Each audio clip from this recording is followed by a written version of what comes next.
Salut les gens, alors aujourd'hui je reviens vous voir donc, pour le nouveau chapitre de Fairy Tail, le 528. Je trouve que c'est un chapitre plutôt intéressant pour pas mal de raisons, c'est ce que je vais vous détailler aujourd'hui. Mais avant ça, je vous laisse quand même cliquer sur la bannière pour pouvoir vous abonner. Également lâcher un pouce bleu sur cette vidéo. Et si vous pouvez également ne pas oublier d'appuyer sur la cloche pour être sûr de recevoir toutes les notifications de mes prochaines vidéos. Pour plus de sûreté, vous pouvez également me suivre sur Facebook, dont le lien s'affichera donc à la fin ou dans la barre d'infos. Je vous souhaite donc une bonne vidéo et je vous retrouve donc tout de suite avec la page de couverture de ce chapitre qui nous ramène encore donc un épisode passé de Fairy Tail. On reste encore dans la nostalgie, donc là on sent vraiment qu'on approche de la fin. Je me demande jusqu'à quand Mashima va continuer comme ça. Combien de chapitres il nous reste jusqu'au tout dernier chapitre. Voilà, donc là il s'agit du chapitre 528 qui s'appelait donc Dragon Démon. La semaine dernière j'avais pas mal spéculé sur ce titre-là. Il se trouve que je me trompais en fait totalement. Sauf pour un tout petit point, puisqu'il s'agit d'Acnologia qui représente effectivement le dragon dont il était question. Mais il ne représente pas le démon qui est compris donc dans le titre. Pour commencer ce chapitre, on alterne du coup avec le chapitre de la semaine dernière pour rejoindre cette fois-ci Erza et Wendy qui se trouvent face à Acnologia. Acnologia qui lui-même en question du coup est donc complètement mort de rire à l'idée de meurtrir totalement la pauvre dépouille de Eileen qui est donc morte, hein, maintenant on a la confirmation. Eileen ne se relèvera pas, ça c'est sûr. Enfin, quoi qu'après, avec Mashima, on ne sait pas vraiment à quoi s'attendre, surtout quand on voit la fin du chapitre. Enfin bon, voilà, Erza est bien évidemment donc en train de dire à Acnologia d'arrêter ce qu'elle est en train de faire, sauf qu'elle n'a pas encore la moindre idée de qui est-ce qu'elle a en face d'elle. Elle ignore qu'Acnologia est qui il est. Elle pense que c'est juste un homme, comme ça, qui se trouvait sur le champ de bataille. Acnologia qui relève d'ailleurs que Erza possède la même odeur que Eileen, ce qui n'est pas étonnant maintenant qu'on sait que c'est sa fille. Wendy, en parlant d'odeur, elle a senti l'odeur d'Acnologia. Elle sent sa force, son pouvoir magique. Et elle sait, sans bien se tromper, qu'il s'agit de Acnologia. Erza l'a compris elle-même puisqu'elle termine la phrase de Wendy. Et d'ailleurs, Acnologia lui-même a compris que Wendy était une Dragon Slayer. Bien évidemment, on s'en doutait, Acnologia ne fait pas dans la dentelle et il les attaque directement, sans chercher à savoir de quelle guilde est-ce qu'elles sont, est-ce qu'elles pourraient éventuellement être ses alliés, quoi que ce soit. Il les frappe, il lance donc son attaque et à ce moment-là, est-ce que Erza et Wendy vont s'en sortir? Eh bien oui, évidemment, elles s'en sortent puisque Jelal intervient. Il fallait bien qu'un personnage arrive à ce moment-là pour leur permettre d'être sauvés. Ça aurait été beaucoup trop simple, beaucoup trop bien si Wendy et Erza avaient disparu à ce moment-là, touchés par Acnologia. Voilà, donc Jelal intervient donc avec sa magie que l'on connaît déjà bien puisqu'on avait eu l'occasion de la voir à plusieurs reprises, notamment dans l'arc des grands jeux magiques. Je trouve que c'est une magie plutôt classe, qui lui permet de faire face à Acnologia sans vraiment se faire one-shot par lui. Acnologia quand même paraît assez surpris hein, par cette magie-là. Il ne pensait pas trouver un adversaire entre guillemets à sa taille qui puisse au moins lui faire face, bien qu'on sache perdument qu'Acnologia va totalement tuer Jelal s'il continue sur cette voie-là. Cette attaque, je la trouve quand même plutôt classe. Hein. Épée des 7 étoiles, voilà, c'est plutôt pas mal. Et on se retrouve bien évidemment avec un Acnologia qui est complètement mort de rire, quoi. Enfin, cette attaque, aussi classe qu'elle soit, je la trouve vraiment très classe. Acnologia, lui, ça lui fait rire. C'est un petit peu comme s'il se retrouvait face à un insecte qui essaye de lui envoyer une attaque de front. Voilà, donc Acnologia, mort de rire, qui commence à dévorer l'attaque que Jelal lui a envoyée. Un petit peu à la façon dont Natsu dévorait les éclairs de Luxus, par exemple. Il a dévoré la magie. Quel type d'élément est-ce? Acnologia rigole à ce moment-là. Je trouve qu'il ressemble pas mal à Natsu d'ailleurs sur cette image-là qu'on voit donc en bas à droite. C'est mon avis personnel. Acnologia réagit du coup à ce que Wendy lui dit. Élément, je n'en ai pas. Hein, comme on le sait, Acnologia c'est un dragon ultime. Voilà, comme il le dit, je suis l'ultime dragon. le dragon de l'Apocalypse qui dévore toute magie. Il y a une note du traducteur qui précise que le mot magie est écrit avec deux kanji, l'un qui veut dire mal, et que donc la phrase d'Acnologia aurait de sens dans le sens où il est capable de manger tout le mal et toute la magie, voire même les deux. Et à ce moment-là, donc Acnologia retire sa forme humaine pour privilégier sa forme de dragon qui est tellement classe par rapport à certains autres dragons qu'on a pu voir jusque-là. Je trouve beaucoup plus classe qu'Ignir, par exemple. Je trouve que cette façon dont le crâne du dragon est représenté est beaucoup plus imposante que celle d'autres dragons, en fait. Elle est beaucoup plus imposante, beaucoup plus originale d'ailleurs. Voilà, donc on découvre à ce moment-là que le dragon démon dont il s'agissait était en fait Acnologia. Pourquoi démon Parce qu'il est sombre, ténébreux, voilà, on n'a pas plus d'explications. Jelal relève le fait que toutes les formes de magie sont inutiles contre lui, mais Wendy, elle, de son côté, dit qu'elle ne peut pas abandonner. C'est quand même un Dragon Slayer, c'est quand même pour ça qu'elle a été formée, entre guillemets, pour se battre contre un dragon. À ce moment-là, tout le monde se doute bien que Wendy va tenter de faire quelque chose, puisque c'est un petit peu son rôle en tant que Dragon Slayer.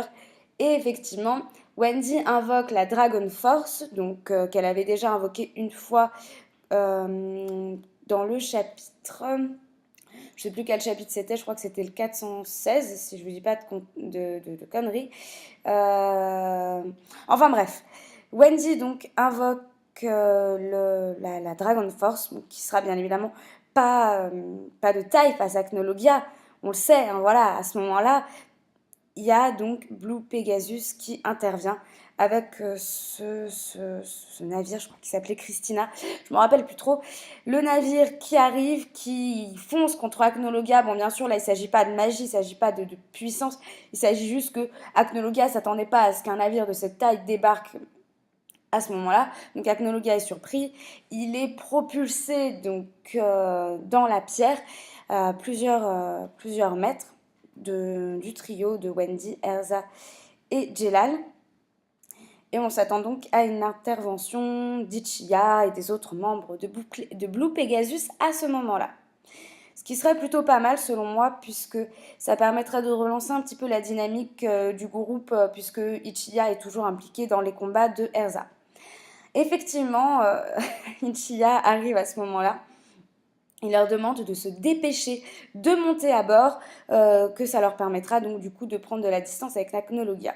C'est donc ce qu'ils font, hein, ils montent, hein, ils ne se posent pas trop de questions, hein, c'est normal, en même temps je serais à leur place, je pense que je me serais dépêchée de monter. Et à ce moment-là, on a donc Ichiya qui nous dit « Si nous arrivons à attirer Acnologia à un certain endroit, nous aurions encore une chance de gagner. » À ce moment-là, Jelal, Wendy et Erza n'en reviennent pas. Comment vraiment est-ce possible? Enfin vraiment, on se demande tous, mais comment on peut vaincre Acnologia quoi? C'est le dragon ultime. Même en alliant tous les Dragon Slayers, je me doute bien que ce ne sera pas aussi simple. Ichiya, à ce moment-là, pour appuyer son propos, fait intervenir une personne extérieure. Cette personne extérieure commence à s'avancer petit à petit, et on a cette annotation qui dit « Dans un champ de bataille chaotique, la clé qui pourrait amener la lumière est... » Et à ce moment-là, on distingue quelques traits, une poitrine assez imposante, un sourire qui ne nous est pas inconnu, des cheveux longs qui nous semblent blonds, coiffés d'une manière que l'on connaît bien. Qui cette personne pourrait-elle être? Eh bien, franchement, je pense que là, si vous vous posez la question, c'est clairement que vous n'avez pas lu les chapitres et surtout que vous n'avez pas fait le petit lien avec l'annotation « la clé qui pourrait amener la lumière ». La clé, enfin clairement, la clé, c'est clairement un clin d'œil à la magie de Lucie, au fait qu'elle protège, enfin qu'elle possède la magie de sa mère, la magie des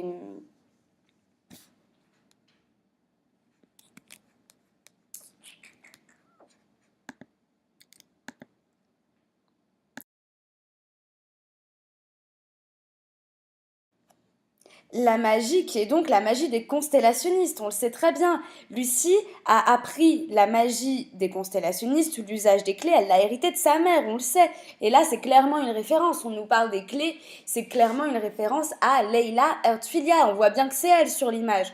Faut pas être très fut-fut pour le deviner. À côté de ça, on sait très bien que Layla est largement impliquée dans cette histoire, que le fait que les dragons aient été enfermés dans les Dragon Slayer, il y a carrément un lien avec elle, la magie de constellationniste. Et puis tout ce qui s'est passé après par la suite, enfin, relisez les derniers chapitres. Layla, on nous en a parlé. Elle est impliquée dans tout ce qu'il y a, les événements actuels. Mavis, Zélef, Acnologia, les Dragon Slayer, tout ça est en lien avec elle, et on le sait. Alors là, le fait qu'elle arrive, ça voudrait nous dire, elle n'est pas morte. Ok, bon, ça, on s'en doutait un petit peu. Si vous avez lu les chapitres où on nous fait des révélations à son encontre, on savait qu'elle n'était pas morte. On s'en doutait. Là, on en a la confirmation. Alors là où c'est un peu la merde pour moi, c'est que récemment, on a eu la mère d'Erza qui revenait. Bon, ça, je trouve que c'était un bon point, puisque ça donnait un peu plus de relief au passé de Erza, ça nous montrait qui étaient ses parents, et le fait qu'un de ses parents soit quelqu'un de badass, personnellement, je trouvais ça totalement logique. En revanche, faire revenir la mère de Lucie aujourd'hui, bon, en soi, ça aurait pu être sympa. Ça aurait pu être cohérent dans n'importe quel univers, excepté celui de Fairy Tail, puisqu'on nous fait toujours revenir des personnes qu'on pense mortes. On pensait que Kultia était morte, bah finalement, elle revient pour sauver Grey, je crois, hein, pour sauver les autres personnages. Elle revient, on fait la même chose avec Layla Earthfilia, on fait la même chose avec beaucoup de personnages au final. À chaque fois on pense que quelqu'un est mort, moi ça ne m'étonnerait pas du tout que Makarov revienne à la fin. On sait très bien que Mashima a beaucoup de mal à faire mourir n'importe lequel de ses personnages. Moi ça ne m'étonnerait pas. Enfin bon, point positif de ce chapitre, je trouve ça vraiment intéressant que Acnologia n'ait pas hésité à intervenir, à frapper, enfin tenter de frapper Lucie et Erza, et qu'à ce moment-là, Jelal intervienne. Voilà, bon, comment il a eu vent du fait qu'Acnologia était ici. Également, comment Ichiya a su qu'Erza était ici. Bon, sûrement en suivant son parfum, ça m'étonnerait pas du tout, il s'agit d'Ichiya après tout. Dernier point, bon, Jelal, on sait qu'il aime Erza. On sait qu'il la suit partout, approximativement à quelques... Enfin, il reste quand même à distance, il la suit, pour au moins savoir ce qui se passe et pouvoir la protéger si jamais il y a un problème. Donc là, ça reste quand même un peu cohérent. Bon, on reste toujours dans le même schéma où il y a toujours Ichiya et Jelal qui sont là pour protéger Erza. Moi, ça, j'apprécie, je m'y suis fait, ok, pourquoi pas. Ensuite, Wendy qui veut montrer sa Dragon Force, mais qu'au final, on n'a pas l'occasion. C'était pas utile, hein. Wendy, on savait très bien que même avec sa Dragon Force, elle n'arriverait pas du tout à la cheville d'Acnologia. Bon, ça, c'était inutile. Le retour de Layla, pourquoi pas? Vraiment, pourquoi pas? Après, il faut voir comment est-ce que c'est fait. Il faut voir si c'est voilà, ingénieusement interprété de façon à ce que ça donne quelque chose de cohérent dans l'histoire et pas qu'on ait à nouveau des incohérences et des incohérences et des incohérences et qu'on ait une Lucie qui soit en pleurs, qui dise ah j'ai retrouvé ma mère et que là sous le pouvoir de l'amour un autre miracle se produise. Voilà, donc moi je suis assez sceptique sur ce qui va se passer par la suite, mais je trouve ça quand même assez ingénieux de nous réintégrer encore une fois Blue Pegasus à ce niveau-là de l'histoire. Quant à Leila Earthfilia, on s'en doutait qu'elle n'était pas morte. Voilà, après savoir comment est-ce qu'elle va réussir à vaincre Acnologia, quel est cet endroit particulier où il pourra être vaincu, comment va se passer la réunion entre les différents personnages, ça j'ai vraiment hâte de le voir. Que ce soit quand même quelque chose d'épique, hein, parce que Lucie, depuis qu'elle a à peu près 3 ou 4 ans, elle pense que sa mère est morte, hein, elle n'a pratiquement plus aucun souvenir de sa mère. Et également, dernier point, enfin, petite chose que je trouvais sympa, c'est que Mashima réussit enfin à reprendre le contrôle de son scénario, plutôt de la dynamique des combats. Avant, c'était vraiment quelque chose de très mal fichu. Là, à chaque chapitre, on a, donc par exemple, on avait le Kana Guildars, ensuite on bifurque sur le Natsu Zelef, et ensuite on revient sur du Wendy, Erza et Acnologia. Donc ça, je trouve ça pas mal, la façon dont c'est condensé, enfin le rythme est plutôt bien et bien géré. Et ça, je réapprécie le fait que Mashima retrouve ce rythme initial pour faire qu'un combat soit intéressant et attrayant. Voilà, donc je vous laisse dans les commentaires me donner vos spéculations sur le retour de Layla Earthfilia. D'ailleurs, si vous pensez que ce n'est peut-être pas elle, qui pensez-vous que cela est à la fin du chapitre? Également, je vous laisserai vous abonner, donc et également aimer cette vidéo, mettre un like, partager, hein, tant qu'à faire, et vous abonner, vous me suivre sur ma page Facebook. Voilà, je vous souhaite une excellente soirée, un excellent début de semaine. Je vous fais des gros bisous. Salut!